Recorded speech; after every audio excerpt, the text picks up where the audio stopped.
En el último vídeo que puedes ver aquí, introdujimos el tema de los operadores en Python y que te aconsejo que veas antes, pues explico las bases de los operadores y su relación con las variables. Si quieres saber más, como los distintos tipos de operadores que existen, acompáñame.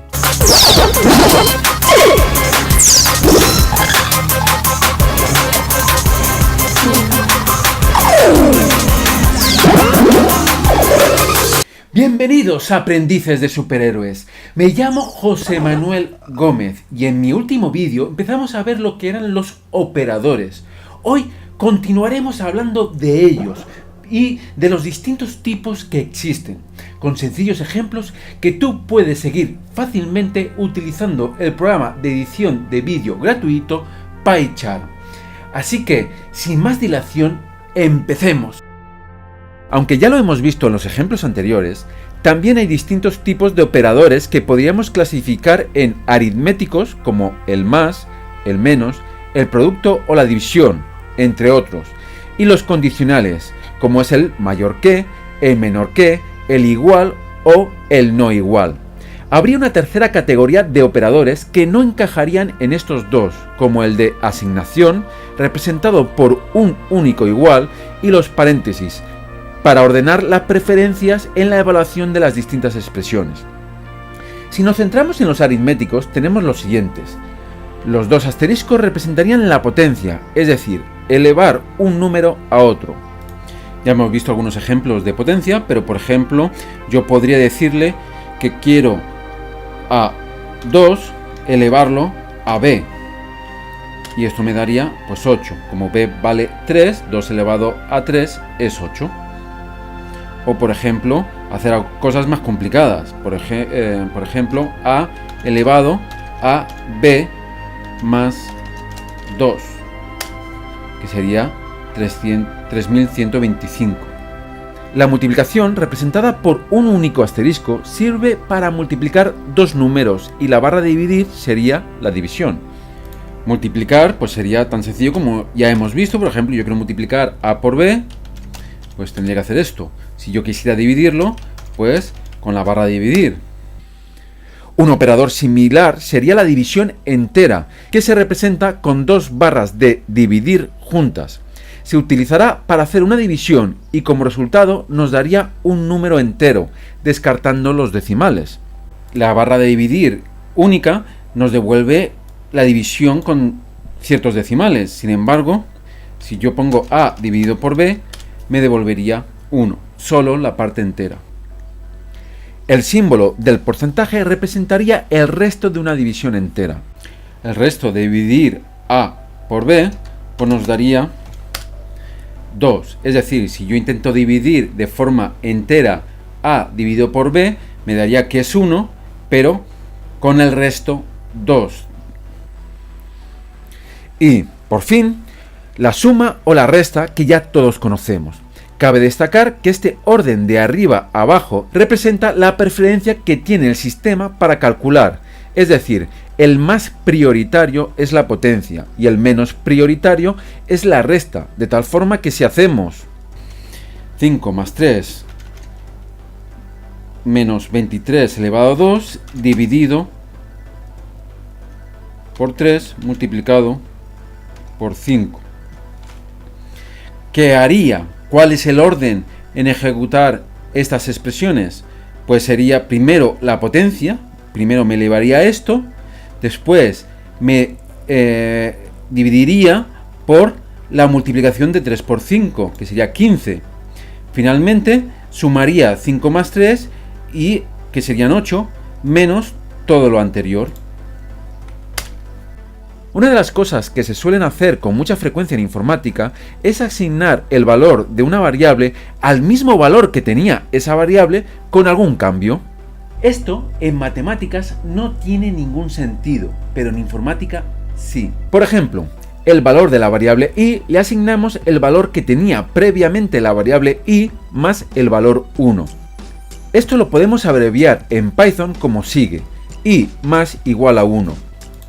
Hemos visto que yo puedo hacer que a sea igual a b más un valor, Pero también puedo hacer que A, que vale 5, sea igual a el valor que ya tenía, que era 5, más una cantidad, por ejemplo, 1.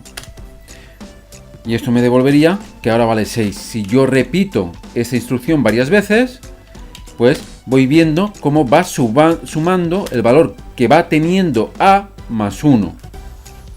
Esto, voy a empezar desde 5 otra vez, voy a dejar a que valga 5, pues vamos a ver que es equivalente a decir que esto es equivalente a poner A más igual a 1, y haría exactamente lo mismo en cada iteración, pues iría sumando el valor que tenía A más un 1. Ambas sentencias de asignación serían por tanto equivalentes, es decir, podríamos utilizar el i es igual a i más 1 o bien i más igual a 1. Lo mismo podríamos hacer con la resta, con la potencia o con el resto de símbolos aritméticos. La regla general para realizar esto es la siguiente. Si yo tengo una variable y la igualo a la misma variable seguida de un operador aritmético y después una expresión, yo lo puedo abreviar por la variable, el operador junto a un igual y dicha expresión aritmética. Hemos visto que podemos hacer cosas así, de a más igual a 1, pero puedo hacer cosas más complicadas. Imaginaros que yo quiero calcular x es igual a x más o por paréntesis 5 más 2. Pues esto sería equivalente a hacer x por igual a 5 más 2. Pero me gustaría destacar que solo funciona para estos operadores aritméticos binarios. Para los condicionales u operadores unitarios esto no funciona. Una vez vistos los aritméticos, veamos los operadores de tipo condicional que se utilizan para hacer comparaciones y combinaciones de condiciones. Por ejemplo, la doble igualdad es para saber si dos expresiones son iguales. El distinto, que iría representado con una admiración seguida de un igual, sería para comparar si una cosa es distinta a la otra. Tenemos los valores de a y b. A vale 8 y b vale 3. Imaginaos que yo cojo otra variable y le asigno un 3. Y voy a comparar las cosas. Por ejemplo, le digo que si a es igual a b, me va a decir que es falso, porque a no es igual a 3. Pero me dirá que es verdadero porque si pongo b igual a c, porque ambos valores son idénticos. Si yo hago a es distinto de b, me dirá que b es verdadero porque 8 es distinto a 3. Y si pongo b es distinto a c, pues me dirá que es falso porque a y b tienen valores iguales. Los operadores como el menor o igual, el mayor o igual, reflejarían pues si el valor de la expresión de la izquierda es menor o igual, mayor o mayor igual respectivamente. Podríamos hacer cosas similares a lo que hemos hecho de la igualdad con el menor o el menor igual o el mayor o mayor igual. Por ejemplo, a es menor que b, no. O b es menor o igual que c, sí, porque aunque no es menor, es igual. O a es mayor que b, me dirá que sí.